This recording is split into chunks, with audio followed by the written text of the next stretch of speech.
खबर है, बीएसपी ने 2 सीटों पर उम्मीदवारों के नामों का ऐलान कर दिया है। जांजगीर चांपा से रोहित कुमार डहरिया से टिकट रोहित कुमार डहरिया को और बस्तर से राम मांडवी को टिकट दिया गया है। बड़ी खबर आपको बता रहे हैं, बीएसपी ने 2 प्रत्याशियों के नामों का ऐलान छत्तीसगढ़ में किया है। आपको बता दें कि जांजगीर चांपा और बस्तर लोकसभा सीट पर प्रत्याशियों के नामों का ऐलान कर दिया। यहाँ पर जांजगीर चांपा से रोहित कुमार डहरिया को टिकट दिया गया है, बस्तर से आयतू राम मांडवी को टिकट दिया गया है, उम्मीदवार बनाया गया है। तो बीएसपी ने छत्तीसगढ़ में 2 सीटों पर प्रत्याशियों के नामों का ऐलान किया है। बस्तर से आयतू राम मांडविया और जांजगीर चांपा से रोहित कुमार डहरिया को प्रत्याशी बनाया गया है। हमारे साथ हमारे सहयोगी अंकुश हैं फोन लाइन पर। अंकुश, बीएसपी ने 2 नामों का ऐलान किया, क्या जानकारी?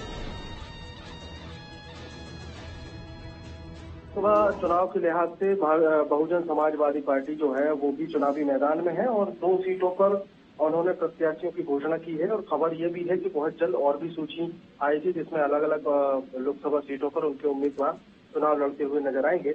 अभी शुरुआती दौर में अगर देखें तो लोकसभा क्रमांक 3 यानी जांजगीर चांपा से अनुसूचित जाति के डॉक्टर रोहित कुमार डहरिया को बसपा ने अपना उम्मीदवार बनाया है। वहीं लोकसभा क्रमांक 10 यानी बस्तर लोकसभा से अनुसूचित जनजाति वर्ग से आने वाले आयतू राम मंडावी को अपना कैंडिडेट घोषित किया है।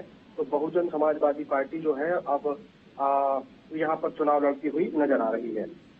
ठीक है, लेकिन आयतू राम मांडविया और रोहित कुमार डहरिया, इनका मतलब पुराना राजनीतिक इतिहास क्या रहा है? क्या पहले भी लोकसभा का चुनाव लड़ चुके हैं? क्या ये पार्टी में, संगठन में किन किन पदों पर रहे हैं? कुछ जानकारी?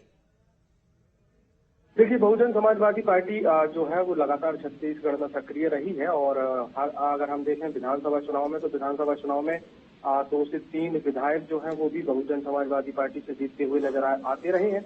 2023 में बहुजन समाजवादी पार्टी से कोई विधायक नहीं बन पाया, लेकिन अब लोकसभा में बीएसपी को उम्मीद है कि कहीं छत्तीसगढ़ की 11 लोकसभा सीटों में से उनकी कुछ सीटें निकल कर आएंगी। फिलहाल इन जो कैंडिडेट घोषित किए गए हैं, रोहित कुमार डहरिया जिनको जांजगीर लोकसभा से उम्मीदवार बनाया गया है और बस्तर से आयतू राम मंडावी को लोकसभा का उम्मीदवार बनाया गया है। इनके अगर राजनीतिक करियर को देखें तो ये लगातार जो है बहुजन समाजवादी पार्टी में सक्रिय भूमिका में रहे हैं। जिला स्तर से लेकर प्रदेश स्तर की पदों पर। ठीक है, देखने वाली बात होगी कि बस्तर और जांजगीर चांपा दोनों ही लोकसभा सीटों पर बीजेपी और कांग्रेस प्रत्याशियों को कितनी टक्कर देते हुए नजर आएंगे। बहुत शुक्रिया आपका अंकुश।